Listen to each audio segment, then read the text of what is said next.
Karawang. Kata Karawang muncul pada naskah Bujangga Manik dari akhir abad ke-15 atau awal abad ke-16.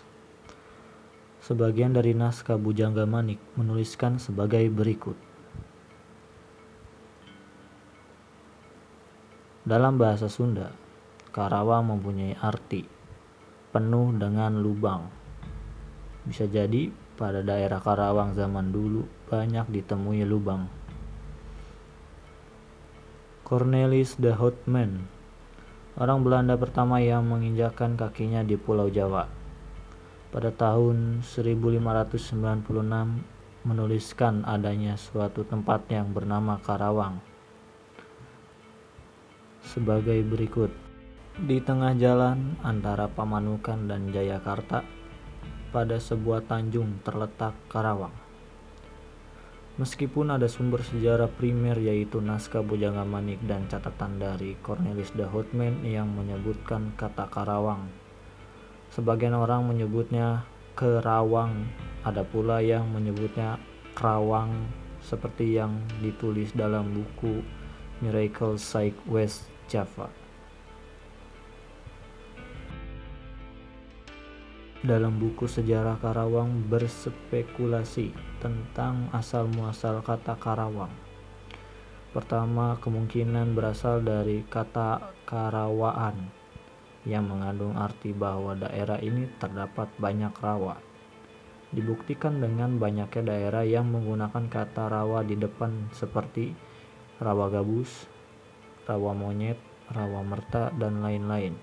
Selain itu, berasal dari kata kera dan uang yang mengandung arti bahwa daerah ini dulunya merupakan habitat binatang sejenis monyet yang kemudian berubah menjadi kota yang menghasilkan uang, serta istilah serapan yang berasal dari bahasa Belanda seperti karavan dan lainnya. Wilayah Karawang sudah sejak lama dihuni manusia. Peninggalan situs Batu Jaya dan situs Cibuaya yang luas menunjukkan pemukiman pada awal masa modern yang mungkin mendahului masa kerajaan Tarumanegara.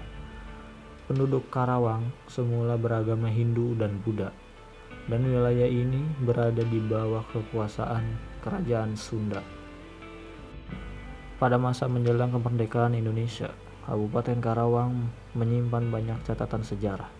Rengas Dengklok merupakan tempat disembunyikannya Soekarno dan Hatta oleh para pemuda Indonesia untuk secepatnya merumuskan naskah proklamasi kemerdekaan Indonesia pada tanggal 16 Agustus 1945. Kabupaten Karawang juga menjadi inspirasi sastrawan Chairil Anwar menulis karya Antara Karawang Bekasi karena peristiwa pertempuran di daerah sewaktu pasukan dari divisi Siliwangi harus meninggalkan Bekasi menuju Karawang yang masih menjadi daerah kekuasaan Republik. Kecamatan Rengas Dengklok adalah daerah pertama milik Republik Indonesia yang gagah berani mengibarkan bendera merah putih sebelum proklamasi kemerdekaan Indonesia digaungkan. Oleh karena itu, selain dikenal dengan sebutan Lumbung Padi Karawang, juga sering disebut sebagai kota pangkal perjuangan. Di Rengas Dengklok didirikan sebuah monumen yang dibangun oleh masyarakat sekitar. Kemudian pada masa pemerintahan Megawati didirikan Tugu Kebulatan Tekad, atau warga sekitar menyebutnya dengan Tugu Bojong, untuk mengenang sejarah Republik Indonesia.